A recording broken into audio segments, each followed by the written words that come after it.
بسم اللہ الرحمن الرحیم۔ معزز ناظرین، میرا آج کا واقعہ حضرت حر کی جان نثاری کے بارے میں ہے۔ عاشورہ کا دن تھا۔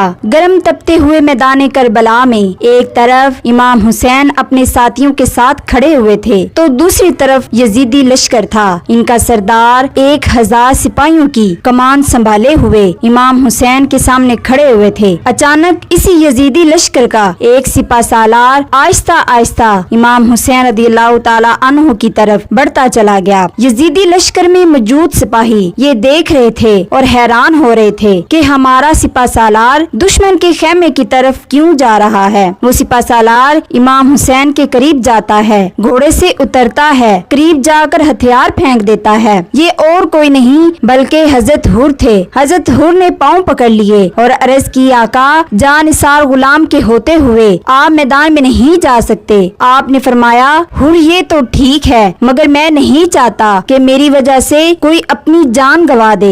آپ نے پھر عرض کی، یا حسین مجھے اپنی جان پیاری نہیں ہے، ایمان پیارا ہے، زندگی عزیز نہیں ہے بلکہ دین عزیز ہے۔ اے امام حسین، دشمن جنگ کے لیے للکار رہا ہے، آپ مجھے اجازت دیجئے۔ آپ نے اجازت دے دی اور فرمایا، حر جاؤ، خدا تمہاری یہ قربانی قبول فرمائے۔ پہلے تو تمہارا نام حر ہے اور جاؤ، اب تمہیں دوزخ کی آگ سے آزاد کر دیا گیا ہے۔ حر شوق شہادت کے نشے میں جھومتے ہوئے آگے نکلے۔ عمرو سعد کو مخاطب کر کے فرمایا، اے دنیا کی ذلیل انسان، اب میں وہ حر نہیں ہوں جو حضرت امام حسین کو گرفتار کرنے پر مامور تھا۔ اب میں وہ حر نہیں ہوں جو اہل بیت کو گھیر کر یہاں لایا تھا، بلکہ اب میں راہ حق و ہدایت میں قربان ہونے والا حر ہوں۔ اس لیے خبردار، اب بھی وقت ہے، آنکھیں کھولو اور حضرت امام حسین کے چہرے پر حسن مصطفیٰ کے جلوے دیکھو، حق کا ساتھ دے کر جنت کا سودا کرو، آگے بڑھو اور اس حق کے امام کے پاؤں پکڑ لو، خدا تمہیں معاف کر دے گا۔ حر کی اس حقیقت افروز تقریر نے عمرو سعد اور کوفیوں کے دل دہلا دیے۔ کسی کو جواب دینے کی ہمت نہ ہوئی، لیکن عمرو سعد پکار اٹھا، ساتھیو دیکھتے کیا ہو، اٹھو اور اس نمک حرام کا منہ بند کر دو۔ چنانچہ سالم آگے بڑھا اور پھر ایک تیر سرسراتا ہوا حر کے کانوں کے قریب سے گزر گیا۔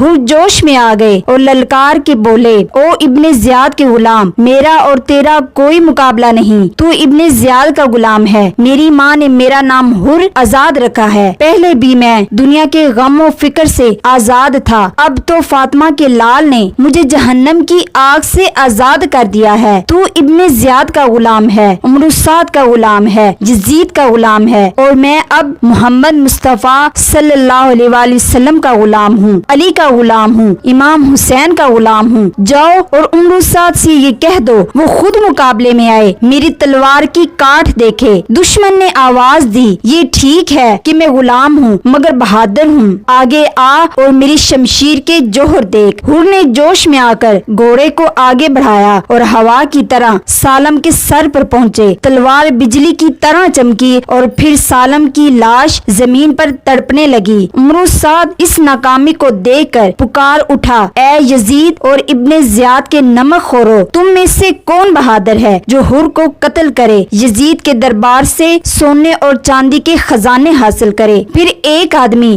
بڑے غرور و تکبر سے تلوار ہوا میں لہراتا ہوا مقابلے میں آیا، لیکن وہ ابھی سنبھلنے نہیں پایا تھا کہ حر نے اس کے بھی 2 ٹکڑے کر دیے۔ پھر شوق شہادت میں خود ہی یزیدی لشکر میں گھس گئے اور کسی طرح عمرو سعد کو قتل کر کے اس فتنے کو ہمیشہ کے لیے ختم کرنا چاہتے تھے۔ یزیدی لشکر میں ہلچل مچ گئی۔ حر کے ایک ایک حملے سے کئی یزیدی گرتے گئے، پھر دشمنوں نے مل کر حملہ کیا۔ تیروں کی بارش اور تلواروں کی بوچھاڑ سے حر زخموں پر زخم کھا رہے تھے مگر لڑتے جا رہے تھے، آخر بے ہوش ہو کر گر پڑے۔ عمرو سعد پکارا، اے حسین اپنے نئے غلام کی لاش لے جاؤ۔ حضرت حسین حر کے پاس گئے اور فرمایا، مرحبا۔ حر نے آنکھیں کھولی اور پھر آخری بار اپنے آقا کو دیکھا اور قدموں میں جان دے دی۔ انا للہ و انا الیہ راجعون۔ غور کرو اے مسلمانوں، مسجدوں میں اپنے اپنے امام کے پیچھے نماز پڑھنے والوں، ذرا سوچو، کسی امام کا مقتدی بن کر پھر اس کا حق ادا کرنے کا طریقہ حضرت حر سے سیکھو، جس نے حضرت امام حسین کے پیچھے ایک نماز پڑھی، پھر اپنے امام کے قدموں میں جان دے کر اپنی مقتدی ہونے کا حق ادا کر دیا۔